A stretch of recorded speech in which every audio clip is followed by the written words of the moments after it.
C'est une histoire tragique que je vais te raconter.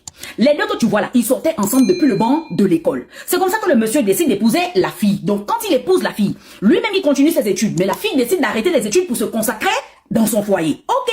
Ils sont mariés depuis 8 mois. Sauf que depuis 8 mois, ils n'arrêtent pas de faire la bagarre dans la maison. Ils n'arrêtent pas de s'accuser. Le monsieur accuse la femme accuse le monsieur. Oh, tu me trompes. L'autre aussi dit, tu me trompes. Bagarre dans la maison depuis 8 mois, rien ne va.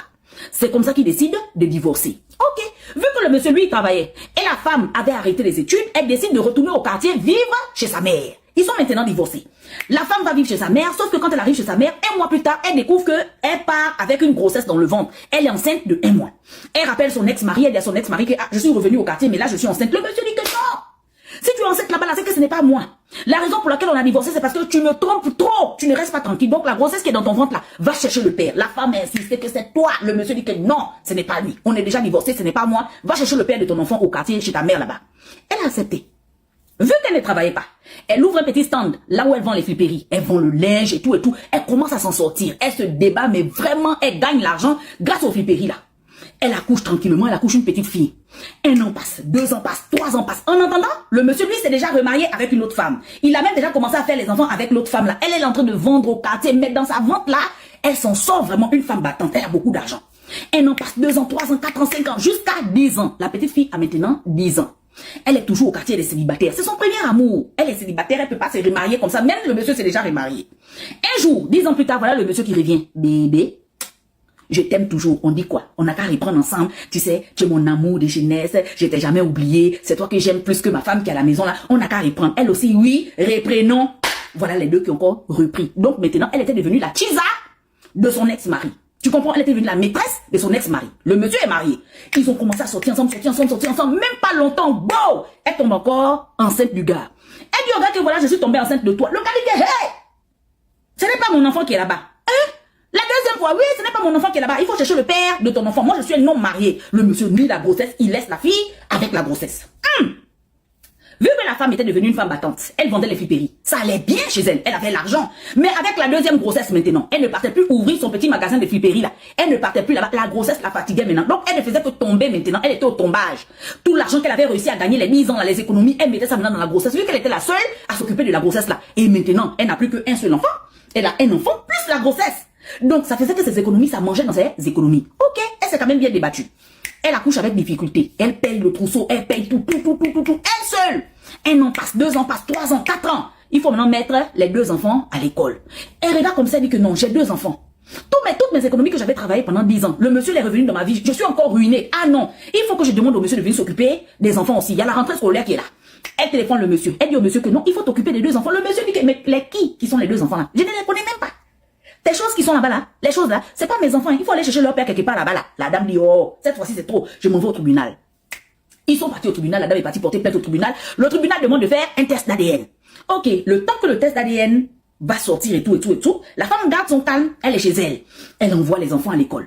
Les enfants vont à l'école. Un soir, à la sortie de l'école, les 2 enfants voient une dame qui vient vers eux. La dame leur dit que non, faut pas avoir peur, je suis l'une de vos tantes, je vous ai apporté des petites sucreries, tenez les sucreries là. Mais la dame avait mis le poids dans les sucreries là. Elle a mis une poudre dans les sucreries pour zigouiller les 2 enfants. C'est le monsieur qui a envoyé la dame là. Parce qu'il ne voulait pas que le test ADN sorte. Tu vois, il ne voulait pas qu'on sache que c'était lui le père. Donc il voulait vraiment zigouiller les enfants avant que le test ADN ne sorte. Il ne voulait pas payer de pension alimentaire. Il envoie la dame. Les enfants aussi, ils sont là, ils sont petits, ils acceptent. C'est leur tante. La tante qu'ils n'ont jamais vue. Ils acceptent les 2 sucreries. Elle dit aux enfants à la sortie de l'école que tenez les sucreries là, les partez à la maison avec ça, buvez ça même déjà. Les enfants disent non, on va partir boire ça à la maison. Ok, il n'y a pas de problème, les enfants sont partis avec ça à la maison.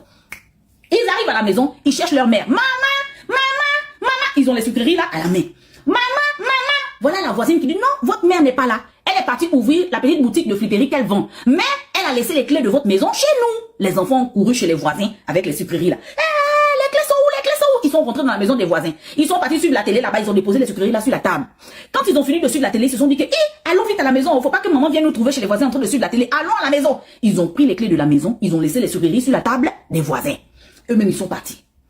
Les sucreries qui sont restées là-bas là, on ne sait pas. Il y a une grande fille chez les voisins là, c'est elle qui a bu la sucrerie là et c'est elle qui est décédée. Les 2 enfants n'ont pas bu, ils sont restés vivants. Ils ont pris les clés de la maison de leur mère, ils sont partis ouvrir la maison. Voilà, les jours sont passés. 3 jours plus tard, on les appelle au tribunal, on dit non, le test ADN est sorti. Voilà, c'est confirmé. Hein.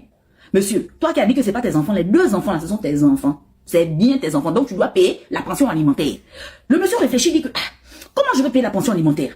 Je suis mariée chez moi là-bas. Là. Déjà, je ne veux pas que ma femme sache que j'ai les enfants dehors.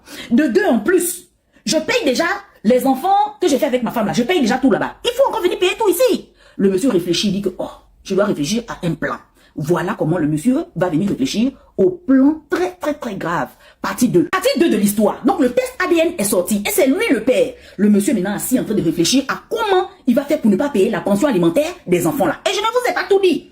Le monsieur c'est un militaire. Donc des fois il habite chez lui et sa femme, mais des fois aussi il part au camp de police pour habiter là-bas. Le camp de police est très loin de la ville, mais un endroit vraiment éloigné au fin fond de la brousse là-bas. Le monsieur s'assoit un bon jour, il est au camp militaire, il appelle maintenant la go, la jeune fille. Allô bébé, tu me manques. Hein? Les enfants aussi me manquent. J'ai envie de vous voir. Les enfants et toi, montez dans le car, vous allez venir ici, on va rester un peu en famille, vous me manquez. Depuis que les enfants là sont nés, le monsieur là n'a jamais regardé les enfants là de ses propres yeux comme ça. S'il a trop vu les enfants là, c'est sur les photos, sur les réseaux sociaux. C'est tout. Même s'approcher des enfants là, jamais. Il n'a même jamais demandé même leur prénom. Et tout d'un coup, il dit les enfants me manquent. Ok. La fille dit ok. Mais comme la fille habitait chez sa mère, souvenez-vous, quand on l'a divorcée, elle est partie habiter chez sa mère. Donc elle habite toujours chez sa mère avec les enfants. Donc elle dit à sa mère avant de bouger avec les enfants. Elle dit à sa mère que non, maman, il dit que les enfants lui manquent. Oh. Les enfants lui manquent. Il veut voir les enfants. Il dit de partir au camp militaire là-bas qui est loin. Les enfants et moi, on parti dormir là-bas. Il veut voir les enfants. Là, c'est sûr qu'il est encore fan de moi. Oh. Il est fan. La mère dit, celui qui n'a jamais demandé aux enfants, après les enfants là, tout d'un coup, les enfants lui manquent. Faut pas partir. Oh maman, c'est ça ces enfants. Oh. Comme si je n'amène pas les enfants là, il risque de dire qu'il ne paye pas la pension alimentaire. Donc je suis obligée d'amener les enfants là. Donc comme il veut voir les enfants, je m'en vais. La mère dit ok, je peux pas vous attraper. Je vais t'attacher. Je peux pas t'attraper. Il faut partir, ce sont tes enfants, tu es grande. Avant de partir aussi, elle dit à sa meilleure amie. Elle dit à sa meilleure amie la même chose. La meilleure amie dit, ton gars là, moi je l'ai jamais senti. Et le camp militaire là, c'est trop loin. C'est au fin fond là. Non. Laisse, je m'en vais. Tu sais que lui là, à chaque fois quand ça le prend là, il est fond de moi. Quand ça le prend un peu, il devient encore fond de moi, il me relance. Là, je suis sûre qu'il veut que nous, on n'a qu'à répondre. La copine dit, elle dit non, laisse, toi aussi, il va rien me faire. Je suis les enfants, il va me faire quoi? Elle monte dans le car avec les enfants. À nous aller pour la capitale, les voilà partis. Dans les mauvaises routes là. Boum, ils arrivent au camp. Quand ils arrivent au camp, elle appelle sa copine. Ah, ma copine, je suis bien arrivée, hein, je suis là, le gars est là, mais au camp, là, il n'y a qu'une chambre. Hein. La copine dit, une chambre. Donc, ça veut dire que tu vas faire avec lui encore. Elle dit, non, je ne vais pas faire. Sa copine dit que, à chaque fois que tu fais avec lui, là, c'est pour tomber enceinte après une nuit. Non, je ne vais pas faire, ma copine. Toi aussi, les enfants sont là, et toi. Je n'ai rien faire avec lui, et toi, on va dormir comme grand frère et petit soeur, il n'y a rien qui va se passer. Ok. Elle arrive au camp, une nuit. Le lendemain, vers 16h, le gars a pris les enfants, les deux enfants. Il dit à la fille, je m'en vais me promener avec les enfants un peu dehors là-bas, hein, pour leur faire montrer le camp. Vous connaissez les enfants, quand ils voient les choses de police, les voitures de police, là, ils sont un peu contents. Je m'en vais leur montrer les choses là. Il a pris les deux enfants, il est parti avec les deux enfants. Le voilà qui revient maintenant vers peut-être les 18h comme ça là, sans les enfants.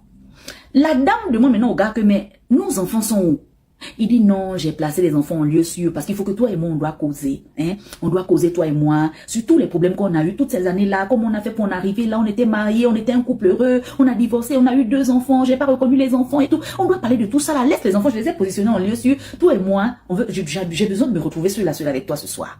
Elle dit ok, le gars dit mets-toi une robe et tout, on va dîner à la maison, je vais préparer et tout. Elle a mis une robe. Elle est assise, ils ont commencé à manger, ils ont commencé à boire. Quand ils ont fini de boire, ils ont commencé à parler, le gars a commencé à prendre la fille dans les sentiments. Non, tu sais que je t'aime, machin. Le gars s'est mis à l'aise. Quand il s'est mis à l'aise, là, il l'a enlevé, hein. Il dit à la fille, non, allons, on va prendre une douche et tout. La fille dit, non, moi, j'ai pas envie de prendre la douche avec toi. Le gars dit que, mais attends, bébé, toi aussi, tu me caches quoi que je n'ai pas encore vu là? On a l'habitude, on se connaît depuis longtemps. Depuis le monde de l'école, on est ensemble. Pourquoi maintenant, aujourd'hui, là, hein? Allons, on va prendre une douche ensemble. Hein? Tu es la mère de mes enfants. Non, j'ai pas envie. Elle a boudé, le gars, un peu baratiné la fille. Il a dit à la fille, rentre dans la douche. Ouais, la fille qui s'élève, elle rentre dans la douche. Quand elle est rentrée dans la douche, direction. Tu comprends ça? Est-ce que tu comprends ça? Ici, là. Fin. Là où je te parle. Fin. Dans la douche. Ok. Ils sont là maintenant, le gars est en train de réfléchir. Maintenant, il est en train de réfléchir. La nuit passe maintenant, il dit, qu'est-ce que je vais faire? Dans le camp, là. Je vais faire comment maintenant?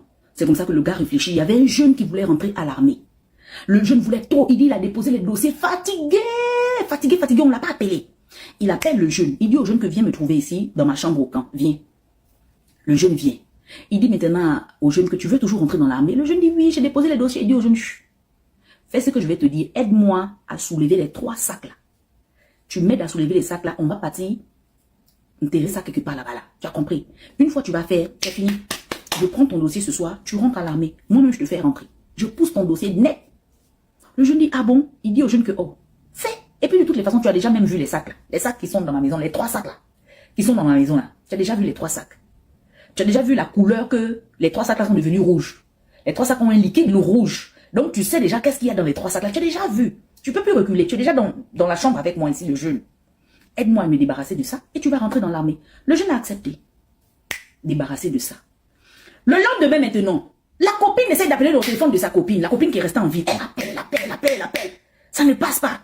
Donc la copine appelle maintenant le gars. Le gars dit oui, allô, tu m'appelles pourquoi? La copine dit je cherche ma copine et tout, je cherche ma copine, tu l'as pas vue. Il dit oh, ta copine a quitté le camp hier nuit avec les enfants. Hein?